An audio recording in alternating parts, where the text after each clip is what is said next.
Hi student, इस question में बोला है the magnitude of heat exchange by a system for given cyclic process A B C A as shown in figure is. अच्छा, यहाँ पे जो कर्व है वो प्रेशर और वॉल्यूम के बीच है और ये आपको दे रखा है ए बी सी ए। अब यहाँ पे इसका निकालना है हमें कि कितना हीट एक्सचेंज होगा।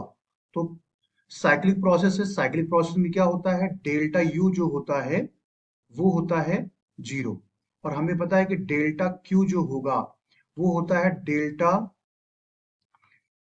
यू प्लस डब्ल्यू होता है। साइक्लिक प्रोसेस के लिए अगर डेल्टा यू जीरो है, इसका मतलब डेल्टा क्यू जो होगा वही डब्ल्यू के बराबर होगा। अब यहाँ पे अगर देखा जाए तो ये क्या दिख रहा है, ये आपका दिख रहा है सेमी सर्किल दिख रहा है। सेमी सर्किल के लिए जो वर्क, वो उसका वर्क डन होगा वो उसकी एरिया के बराबर होगा, क्योंकि किसी भी पीबी कर्व में जो उसका एरिया होता है वही उसके वर्क डन को डिफाइन करता है। और इसका एरिया जो होगा वो पाई आर स्क्वायर बाई टू होगा।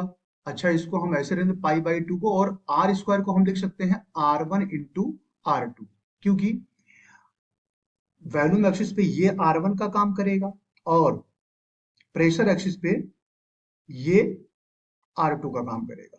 अब अगर देखा जाए तो ये आपका 200 है, ये आपका 400 है, यानी कि ये पूरा जो बनेगा, इसका डायमीटर जो बनेगा ये बनेगा 200। 400 में से 200 घटाओगे तो 200।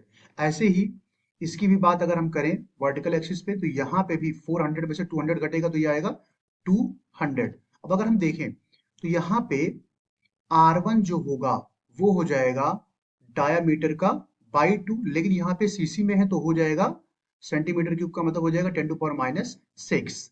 ऐसे ही ये आपका किलो पास्कल है, यानी कि यहाँ पे R2 जो होगा ये हो जाएगा 400 माइनस 200 करोगे तो ये भी आपका 200 ही है, तो ये हो जाएगा 200/2 इंटू 10⁻³ हो जाएगा। अब इन दोनों की वैल्यू हम यहाँ पे पुट करें तो ये हो जाएगा पाई बाई टू, 200/2 का मतलब हो जाएगा 100 इंटू 10⁻⁻⁶, और 200/2 ये भी हो जाएगा 100 इंटू 10⁻³ हो जाएगा।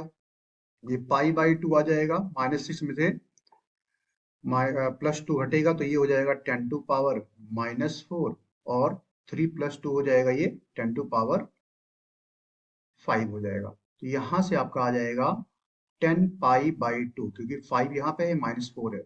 अब इसको अगर सॉल्व करोगे तो ये आ जाएगा 5 पाई, यानी कि इतना वर्क डन होगा। So second option is correct. Thank you.